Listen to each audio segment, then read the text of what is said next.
Traded Pokemon may disobey you, Team Rocket is evil, and Bill made the PC. There, I fixed the train wreck. Hello guys, this is UniversalGiant, and welcome back for more of Let's Play Pokémon Silver. Last time we made our way to Violet City, and today we're going to not do the gym, because this game doesn't like us going to the gym first when we get to towns for some reason.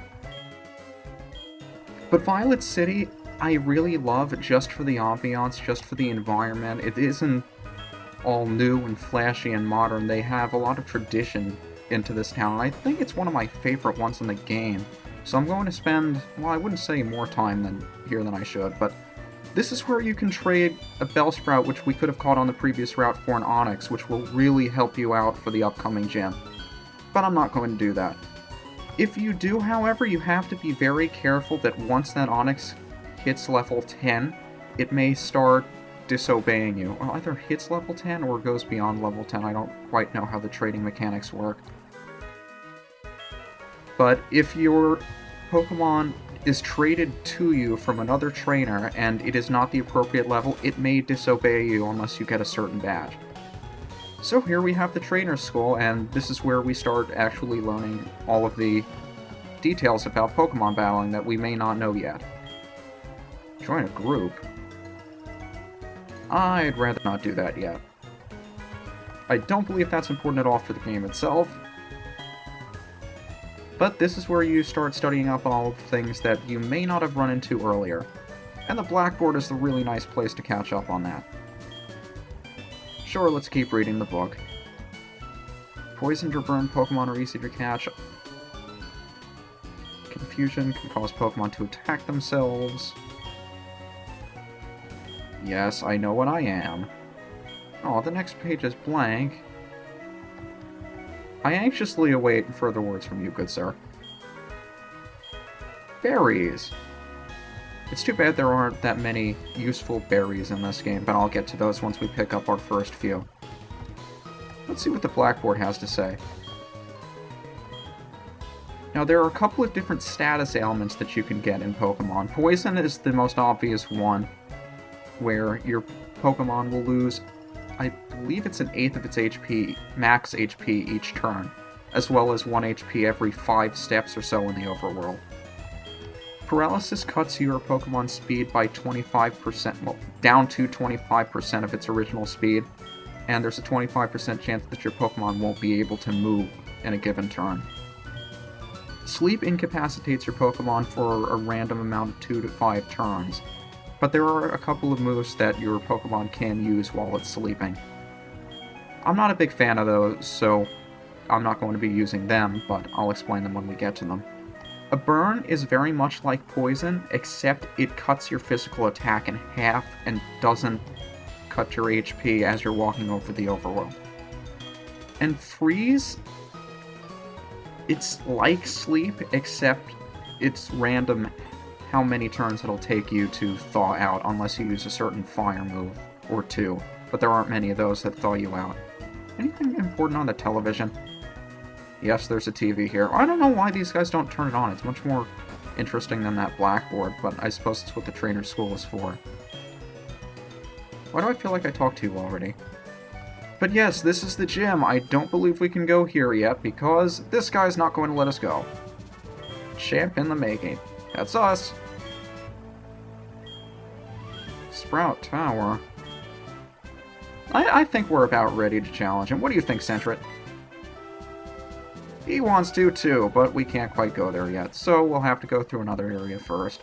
Anybody else to talk to? I love this town. He inherited his father's gym. I wonder who his father is, if he made any appearances in other games and just hasn't identified himself as Falconer's father. No, I didn't. Why do you sound like somebody else I know?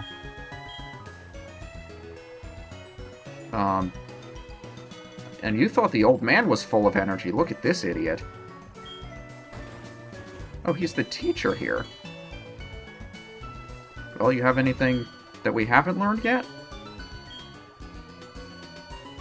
You want to be a winner, is you?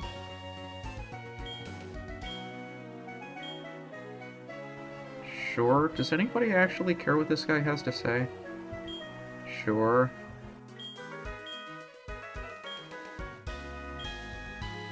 Sure. Sure.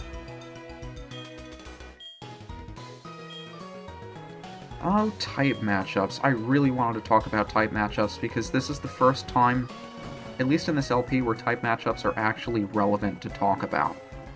But I'll save those until we actually get into more trainer battles in the Sprout Tower.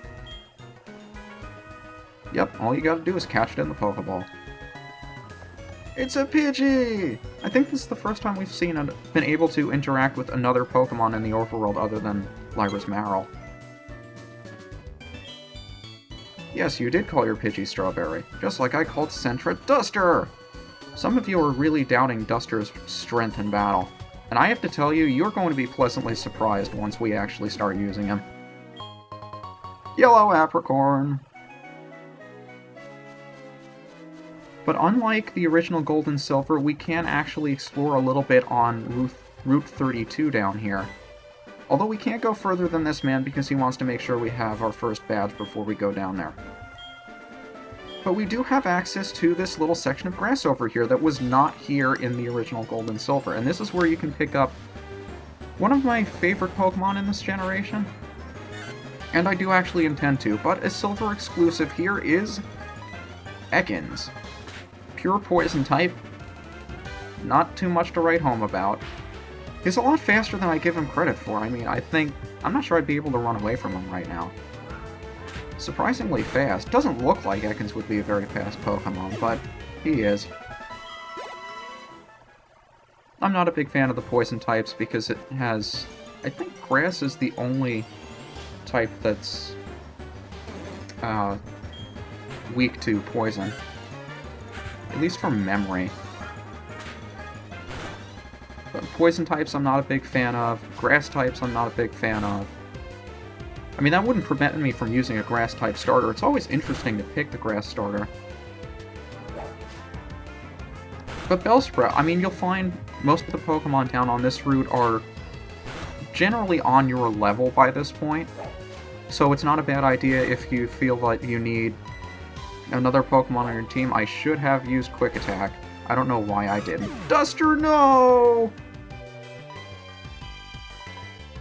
Hopefully Crunch can outspeed this thing.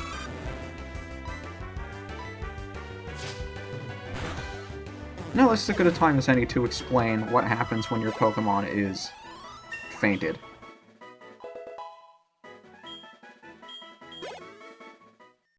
Since Sentret is now fainted, he cannot battle for us. He's just sitting there in our roster.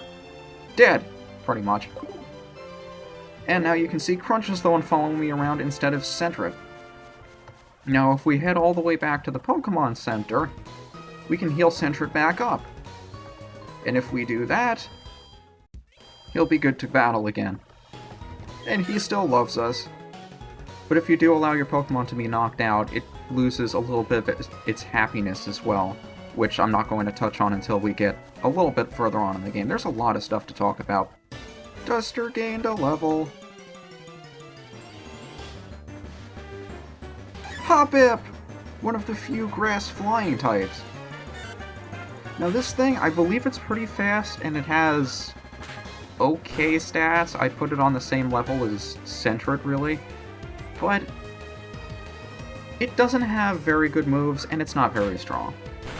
It is cute as all hell, though.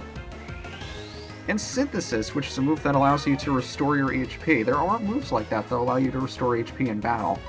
Generally, I don't like using them simply because healing items are better. But if you're playing the metagame or something and you can't use items, then those moves can be fairly useful. And the thing about Synthesis is, depending on the weather, it may restore more or less HP. But more on weather effects when those become relevant as well.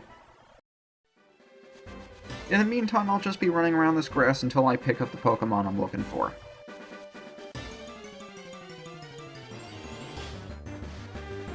Hey, first try, there you go, Mareep! It's so adorable! It's an electric sheep!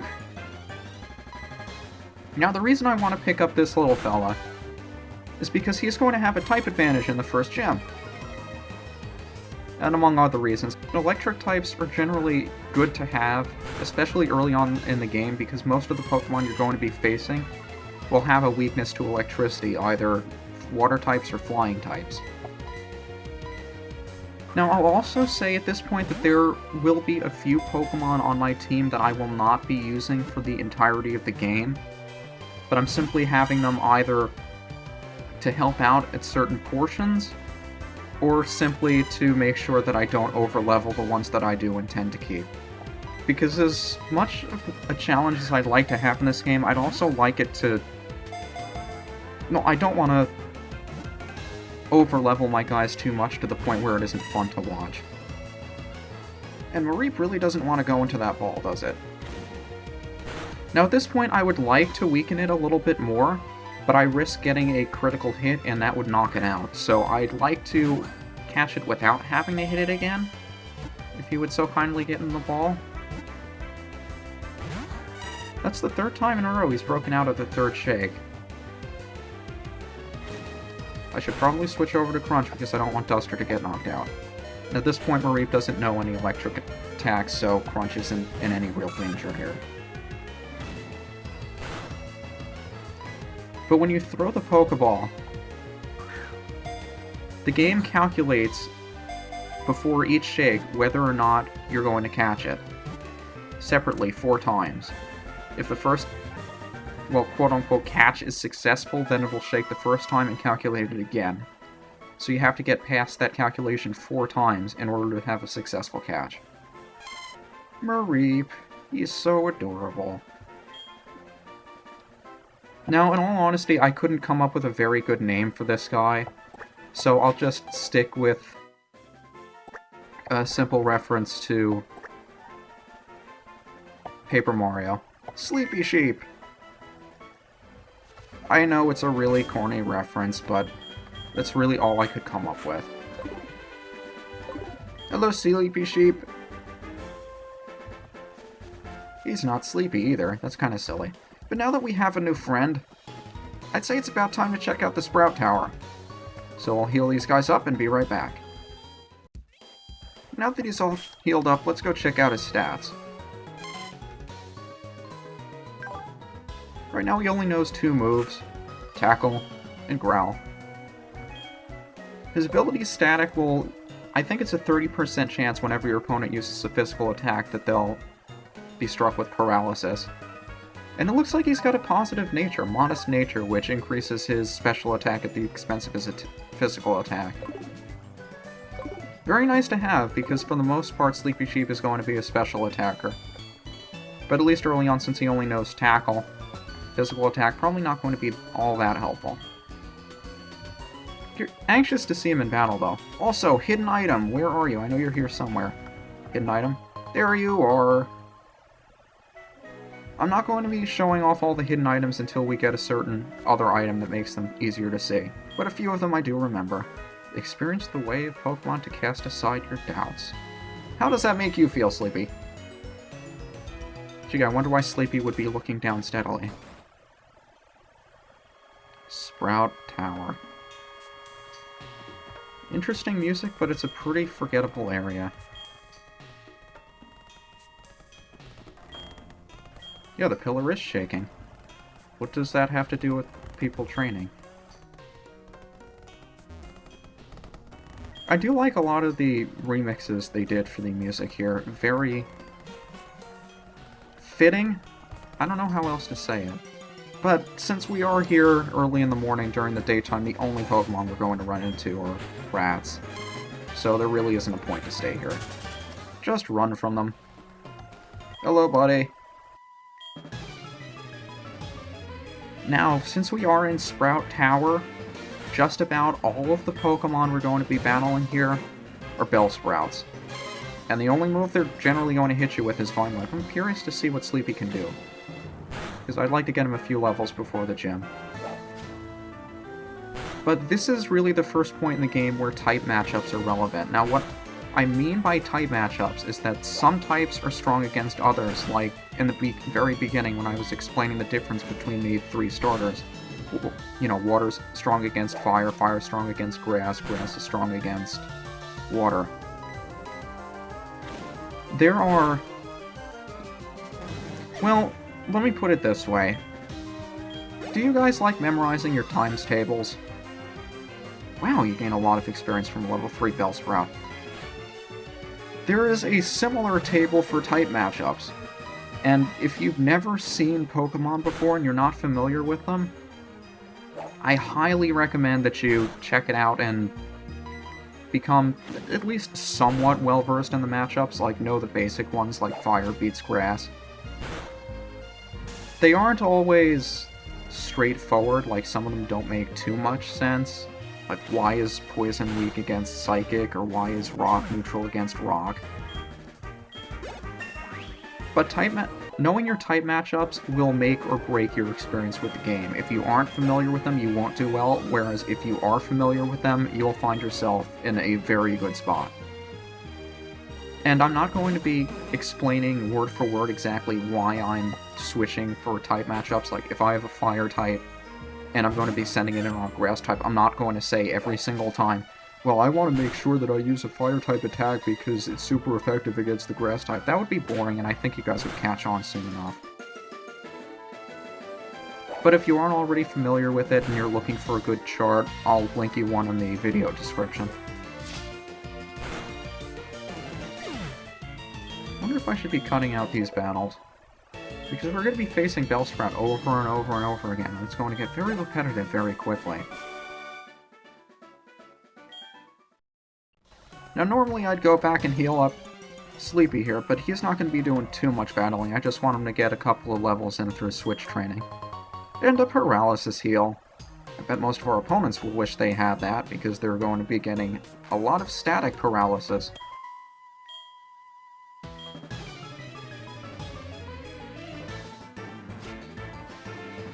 But I'd like to, you know, just give Sleepy here a few more levels before we start using him in battle. I'd like to get Duster a couple of levels here too. I mean, this is one of the main reasons I picked up Sentret. Because Totodile is weak to grass, and all these guys are going to be doing is Vine Whipping. And Totodile doesn't like taking Vine Whips to the face. You know, I think unless I face a different Pokemon other than Bellsprout, I'll probably cut out the remainder of the battles, or at least until we get to the top floor of the tower. So I'll meet you guys after this one. Well, Duster took a pretty good beating in that fight, so probably a good idea to head over to the Pokemon Center and heal him up. But next time, we'll continue through Sprout Tower. This is UniversalGiant, and I'll see you then.